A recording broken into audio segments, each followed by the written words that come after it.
Three people, including the driver, have died after a passenger train derailed in Aberdeenshire. A major incident was declared, and about 30 emergency service vehicles were called to the scene near Stonehaven. It is thought the train hit a landslide after heavy rain and thunderstorms, which caused flooding and travel disruption across Scotland. 6 people have been taken to hospital, although their injuries are not believed to be serious. The incident involved the 6:38 ScotRail service from Aberdeen to Glasgow Queen Street. British Transport Police said the driver's family had been informed and were being supported by specially trained liaison officers. Efforts were continuing to inform their families of the other 2 people who died. Sage Sub Eddie Willie said emergency services were still at the scene dealing with the major incident. I'd like to reassure the public that this was not a busy service, and from CCTV inquiries and witness statements, we believe all passengers have been accounted for, he said. Once the area has been made safe, then a full and thorough search will be conducted, which is likely to take some time. I know many people will understandably have questions and will be working closely alongside the Rail Accident Investigation Branch and the Office of Rail and Road to establish the full circumstances of how the train came to derail. First Minister Nicole Sturgeon expressed her deepest condolences to the loved ones of those who lost their lives in the tragic incident. My thoughts remain with everyone affected, she said.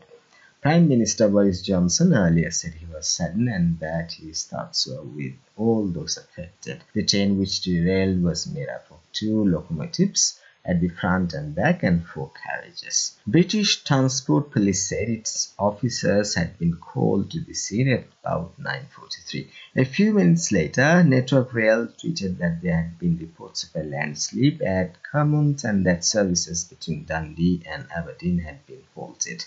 The chief executive of Network Rail, Andrew Haines, is cutting short his family holiday in Italy to fly back to the UK. Transport Secretary Grant Shapps said he visited the site on Thursday to try to understand the situation firsthand and offer every possible assistance.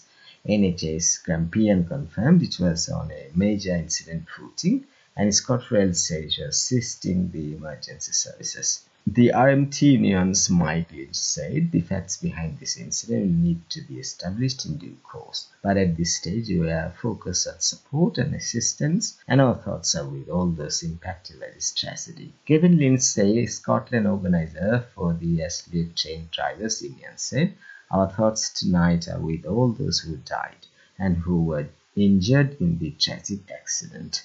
While it is too early to speculate about the causes of the crash, it would seem that the appalling weather conditions in the area, the torrential rain, resulted in a landslip, which in turn caused the train to derail. He added that the train had caught fire after rolling down a steep embankment. Aberdeenshire Bufors and Mearns councillor Bill Howardson said, our thoughts and prayers are with everybody involved. This is a harrowing time for all concerned. The most recent multiple fatalities on the UK's railways were in South Wales in 2019, when 2 railway workers died after being struck by a Great Western train near Port Talbot. They were working without a lookout. In November 2004, an intercity train traveling on the Reading and Taunton line hit a car on a level crossing, derailing a train and killing 7 people and injuring more than 70 others. In 2002, an East Coast Main Line train derailed because of an undetected points failure. Coaches rolled and came to rest on platforms. 7 people were killed and 76 injured.